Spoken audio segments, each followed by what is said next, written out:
How adorable. I love babies. How could anyone not like them? The ultimate creation. God's greatest gift to mankind. The pride and joy of the family. They are cute, cuddly, sweet, lovely, precious. They are also a liability.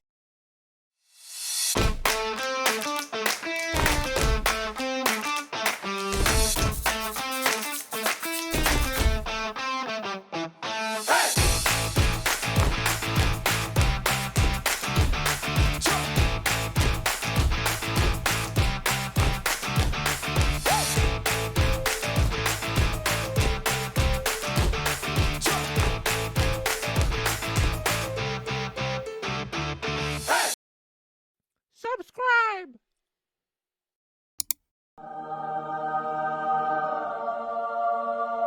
What were you saying just now? Babies are liability. Wait. What? What's all this? Hold it right there. Babies are liabilities for the parents. Look, can you just stop talking? Stop. I need you to stop. In some cases, the father or the mother is the sole provider for the family, thus making the baby a liability to the provider. Stop talking! Okay, first, let us look at the basics between asset and liabilities. Asset are the items you own that provides economic benefit to you, while liabilities cuts out that benefit from you. If your liability outweigh your asset, you'll be running out of cash in no time. Examples of assets are cash, investments, equipments, real estate, machinery. Cows. Shut up. As for liabilities, debt, loans, taxes, maintenance cost, wages owed. I didn't see any babies on this list. So, how could you, how dare you, call babies a liability? When we talk about assets and liabilities, we can't limit our perceptions to just how it only relates to the business world. The idea applies everywhere. It involves everyone and everything, even in a household. That's why we have things like financial management, household expenditures, inheritance planning, savings, and other family-related financial planning. Go on, I'm listening. I will implement the assets and liability into one imaginary family. Meet Raju. Raju works as a chef in a luxury hotel. Raju is making decent income. The hotel he works in is experiencing a steady growth in visitors throughout the years. As a matter of fact, Raju's career goes so well, he asked for his longtime sweetheart Devi's hand in marriage. Devi works as a policewoman. Both Raju and Devi resides at the same city, although nowhere near to each other. After their marriage, the newlyweds decided to buy a house located somewhere in between their work location. Now, before we move on, buying a house, is the house an asset or liabilities? It's an asset. It's liability. Most people think that once they bought a house they own it and it will become an asset. No, your house is a liability. What happens after you bought a house? You have to set up and pay for your electricity, your water, phone services. Then, there's house loans or mortgages, even land tax, maintenances. Get to the baby. I'm getting there. But first, this is Raju and Devi. Since they are the only two people that generate income for this family, they are the asset. In order for them to work, both Raju and Devi has a string of liabilities tied to their belt. For example, their income was taxed. So Raju and Devi brings home a portion of what they owned.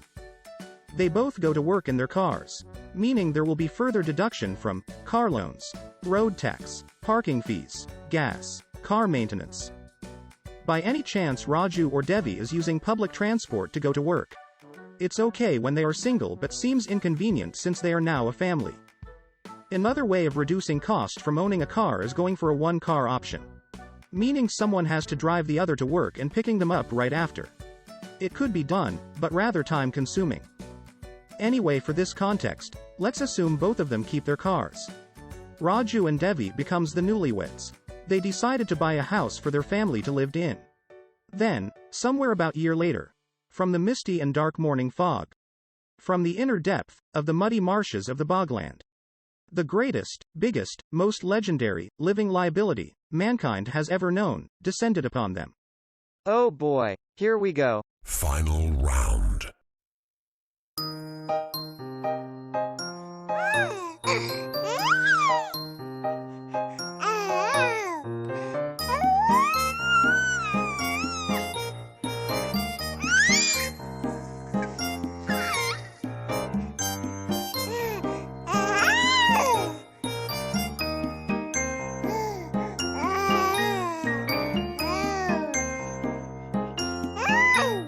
The greatest, biggest, most legendary, living liability in the world. This? Within the context of family economics and financial planning, yes. Apart from the cars, the house and the chains of payments creeping behind it all, Raju and Devi have a baby. Before Devi even give birth, baby expenses are already prominent since the couple got news of the pregnancy.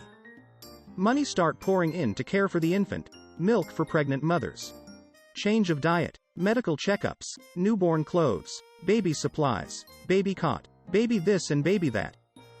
Preparation for the delivery, such as hospital admittance, baby delivery cost, extra medical expenses for newborn, just in case.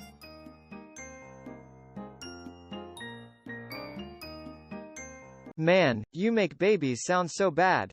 Try listing out the expenses Raju and Devi are spending for their newborn until. Okay, until what? Until the newborn finishes college.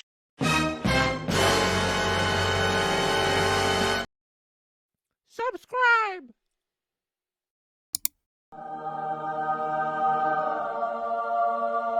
Wait, aren't you just explaining why babies is a liability? Why do we have to calculate all the way until that kid all grown up and attending graduation? Because today's post title says otherwise. The family now consists of Raju, Devi and a baby. The reason why we won't limit our discussion to babies because a human being will continue to rely financially on their parents until they have their own source of income. Thus setting the time duration from a newborn, but not limited to graduation.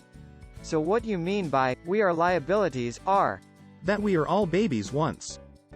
And we are a liability to our parents. Same as our parents to their parents. Some of us are liabilities still. By the way, did you finish listing out all the possible expenses that I requested earlier? This is not fun anymore. My dreams are ruined. That's why it is important to start creating a financial plan for your family. Because once you're married and starts having children's, your expenses will rapidly grow and becomes more complicated. You should set your financial goals. Start budgeting. Start saving or investing. Protect your finances. Looking for a good life insurances. Because even the slightest unthinkable thing that can go wrong will have a very devastating impact on any family around the world. Let me give you a simple yet tragic outcome that can befall any family everywhere. Going back to Raju and Devi. Their first baby is now a year 2 student. The couple now have a new 1-year-old baby. Raju and Devi still keeps their respectable jobs. Raju's a chef, while Devi's a policewoman. The year is 2020.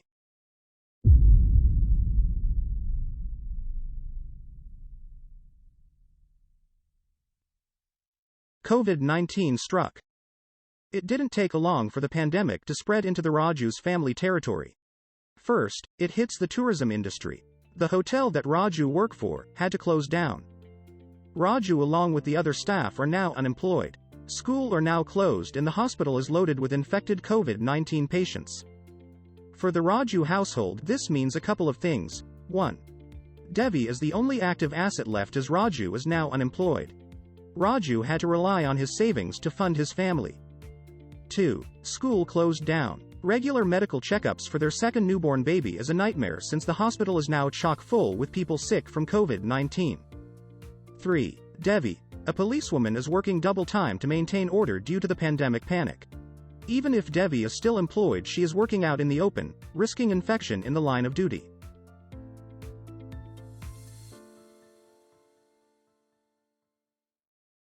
Lockdown slows down the economy. Necessity was kept to a minimum. Surely Raju, with his position as a former chef in a well-known hotel, would have sufficient savings to support his family during the curfews. In the context of my story, yes. But in reality, there are a lot of people that lost their job during the pandemic were the sole provider for their family. An even larger number of people with insufficient savings to get them through the lockdown. All the liabilities earlier, it didn't stop during the pandemic. The bank still demands you to pay the loans. The bills are still coming in while goods are getting scarce, but the prices rises. The pandemic was only the first half of the suffering. When mankind managed to hold back the virus, the world starts to painfully recover. And still recovering as we speak, as the world open its doors for global activities to resume itself. A new problem arise. For Raju and Devi, this means that the human socio-economy cycle would be back in session. Old and new expenses and tax deductions will resume. There is but one problem. Raju still remains unemployed, yet the liabilities are stacking up even higher than before the pandemic. Raju would be doing odd jobs to absorb some of the impact. Or probably starting once again from the bottom if there is demands, or building his own culinary business if time and money permits. However, our discussion won't go as far as how to fix the unemployment problems faced due to the COVID-19 pandemic. We leave that for another time, another post. Make sure you subscribe to us and get notified early for any new updates. Can things get any more worse than it already has? It can. I'm just restraining myself from concocting a darker story. Imagine Devi, unfortunately caught the virus while on duty, and it is fatal to her health. And now Raju, a widower, unemployed, with 2 small kids. Stop. No more. What if Raju and the kids caught the virus from the late Devi? And Stop talking! Wow. Never knew a topic like this could create over 10 minutes of drama.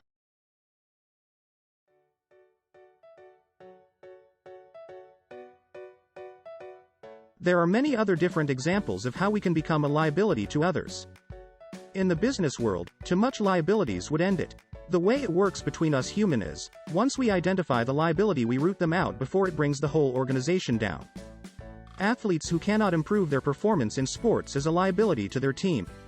They could be ended up not making it to the list or being traded of elsewhere. If your performance while working in an organization has never improved for the better after so many years, you might one day be seen as a liability and most likely to be dropped from your current position. A section of a convenience store that attracts too little buyer is a liability. Close it down. If you are in service for the country, failure to perform your duties well might put you in your country's liability spotlight. They might not simply just terminate you, maybe hit you with an early retirement. One last question before we wrap this post up. One day when I'm old, wouldn't be able to walk on 2 feet without a cane or a wheelchair, will my children seize me as their liability?